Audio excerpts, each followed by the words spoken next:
Assalamualaikum warahmatullahi wabarakatuh. Halo semuanya, perkenalkan nama saya Anissa Nurul Aini dari Prodi PGSD dengan NIM 23140135. Hari ini saya akan buat video mengenai pembelajar yang memiliki pengecualian dalam rangka UAS mata kuliah Psikologi Pendidikan Universitas Biologi dengan dosen pengampu Ibu Febrianti Yuli Satriani SPDI MPD. Yuk disimak videonya. Di sini saya akan membahas tentang pembelajar yang memiliki pengecualian, jenis pembelajar yang memiliki pengecualian, karakteristik pembelajar dengan kebutuhan khusus, pengertian inklusi, peran guru dalam pengajaran kepada siswa berkebutuhan khusus, penyesuaian pengajaran untuk siswa berkebutuhan khusus, dan tokoh-tokoh penyandang disabilitas yang sukses. Pertama, pembelajar yang memiliki pengecualian. Pembelajar dengan pengecualian adalah setiap orang yang kinerja fisik, mental, atau perilakunya begitu berbeda dari orang biasa, lebih tinggi atau lebih rendah, sehingga pelayanan tambahan diperlukan untuk memenuhi kebutuhan orang tersebut. Ketidakmampuan melakukan tugas-tugas akademis yang sesuai karena setiap alasan yang melekat dalam diri pelajar tersebut mengakibatkan pelajar itu mempunyai pengecualian. Rintangan adalah suatu keadaan atau hambatan yang diberikan lingkungan atau orang tersebut. Ketidakmampuan adalah keterbatasan fungsi yang mengganggu kemampuan mental, fisik, atau indera seseorang. Selanjutnya, yang kedua, ada beberapa jenis pembelajar yang memiliki pengecualian. Berikut ini adalah beberapa contoh. Yang pertama, anak dengan gangguan belajar. Ini mencakup anak-anak yang mengalami kesulitan dalam memahami dan menggunakan keterampilan membaca, menulis, atau berhitung. Contohnya termasuk disleksia, kesulitan membaca, disgrafia, kesulitan menulis, dan diskalkulia, kesulitan berhitung. Yang kedua, anak dengan gangguan perkembangan. Ini meliputi anak-anak yang mengalami gangguan perkembangan seperti autisme, gangguan perkembangan bahasa, dan gangguan perkembangan motorik. Mereka mungkin menghadapi kesulitan dalam berinteraksi sosial, berkomunikasi, atau mengendalikan gerakan tubuh. Yang ketiga, anak dengan kebutuhan pendidikan khusus. Ini mencakup anak-anak dengan kebutuhan pendidikan khusus yang memerlukan dukungan tambahan dalam proses pembelajaran. Contohnya, termasuk anak dengan kebutuhan pendidikan inklusif, gangguan penglihatan atau pendengaran, atau kebutuhan medis yang mempengaruhi pembelajaran mereka. Yang keempat, anak dengan kecerdasan yang luar biasa. Ini mencakup anak-anak yang memiliki kecerdasan yang sangat tinggi atau bahkan yang luar biasa dalam bidang tertentu seperti matematika, musik, seni, atau olahraga. Mereka mungkin membutuhkan pendekatan pembelajaran yang berbeda untuk memenuhi kebutuhan intelektual dan kreatif mereka. Kelima, anak dengan gangguan perilaku atau emosional.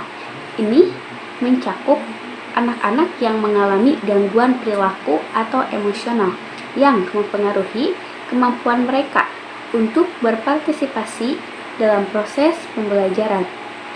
Contohnya ADHD atau gangguan perilaku lainnya. Selanjutnya, yang ketiga, karakteristik pembelajar dengan kebutuhan khusus.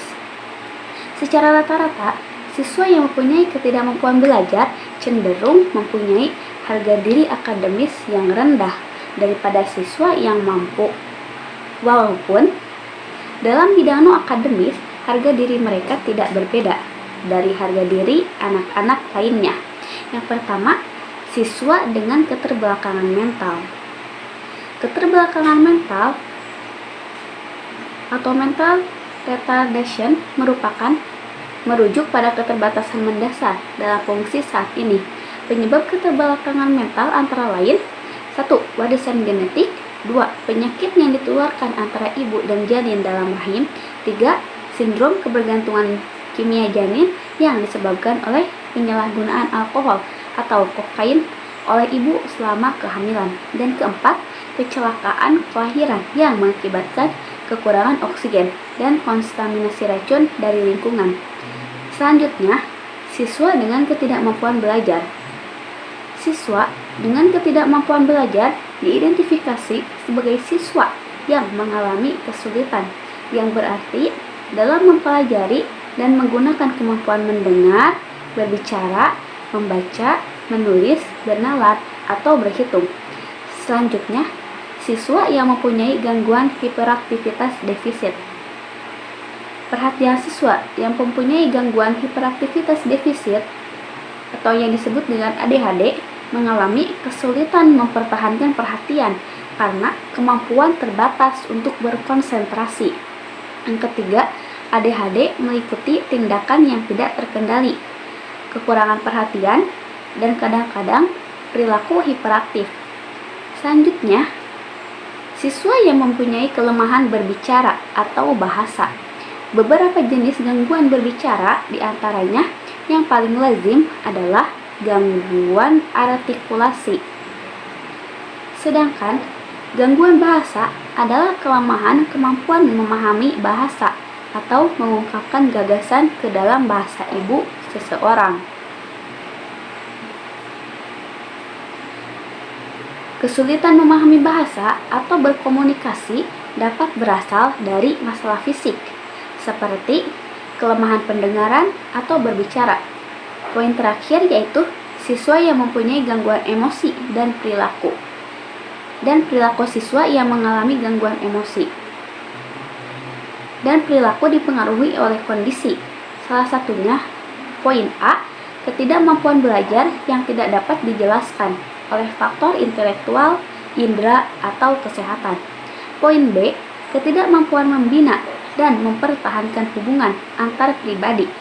Poin C, tipe perilaku atau perasaan yang tidak tepat dalam lingkungan normal. Penjelasan selanjutnya yaitu tentang inklusi. Inklusi adalah pendekatan atau filosofi dalam pendidikan dan masyarakat yang bertujuan untuk menciptakan lingkungan yang adil, setara, dan inklusif bagi semua individu tanpa memandang perbedaan atau keberagaman. Ini melibatkan penerimaan, penghargaan, dan partisipasi aktif semua individu, termasuk mereka yang memiliki kebutuhan khusus atau berbeda secara fisik, emosional, atau intelektual. Selanjutnya, peran guru dalam pengajaran kepada siswa berkebutuhan. Peran guru sangat penting dalam pengajaran kepada siswa berkebutuhan khusus. Berikut ada beberapa peran utama guru dalam konteks ini. Yang pertama, menciptakan lingkungan inklusif. Guru harus menciptakan lingkungan pembelajaran yang inklusif dan ramah bagi semua siswa. Yang kedua, menyediakan dukungan individual. Guru harus mengidentifikasi kebutuhan individu setiap siswa dengan kebutuhan khusus dan menyediakan dukungan yang sesuai. Ini dapat melibatkan modifikasi kurikulum, penggunaan metode pengajaran yang berbeda, atau penggunaan alat bantu dan teknologi yang mendukung pembelajaran. Yang ketiga, menggunakan pendekatan pengajaran yang beragam. Guru perlu menggunakan pendekatan pengajaran yang beragam untuk memenuhi kebutuhan pembelajaran yang berbeda dari siswa berkebutuhan khusus.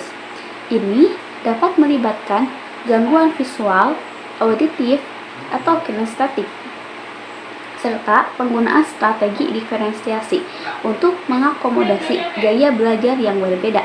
Yang keempat, kolaborasi dengan profesional lain. Guru perlu bekerja sama dengan profesional lain seperti psikolog, terapis, atau konselor untuk mendapatkan wawasan dan dukungan tambahan dalam mengajar siswa berkebutuhan khusus. Selanjutnya, penyesuaian pengajaran untuk siswa berkebutuhan khusus. Menyesuaikan pengajaran untuk siswa berkebutuhan khusus adalah penting untuk memastikan bahwa mereka mendapatkan pendidikan yang setara dan berkualitas. Berikut adalah beberapa cara untuk menyesuaikan pengajaran bagi siswa berkebutuhan khusus, mengetahui kebutuhan individu, memodifikasi kurikulum, penggunaan metode, dukungan tambahan, kolaborasi dan profesional lain, evaluasi dan pemantauan. Yang terakhir, tokoh-tokoh penyandang disabilitas yang sukses. Pertama, Stephen Willow Hawking. Stephen Willow Hawking adalah seorang ahli fisika, teoritis bahasa Inggris yang terkenal karena prestasinya. Ada juga Steve Jobs. Steve Jobs adalah pendiri perusahaan Apple yang merancang dan membangun iPhone. Ada juga Abdul Rahman Wahid, Presiden keempat Indonesia yang juga mendapat julukan sebagai Bapak Pluralisme. Ini merupakan salah satu tokoh yang sangat menginspiratif. Sebagaimana yang kita tahu, pria yang akrab disapa Gus Dur ini mengalami glaukoma yang membatasi kemampuan penglihatannya. Mungkin ini saya yang bisa saya sampaikan. Semoga yang saya sampaikan ini bermanfaat bagi kita semua. Saya akhiri. Wassalamualaikum warahmatullahi wabarakatuh. Sampai jumpa.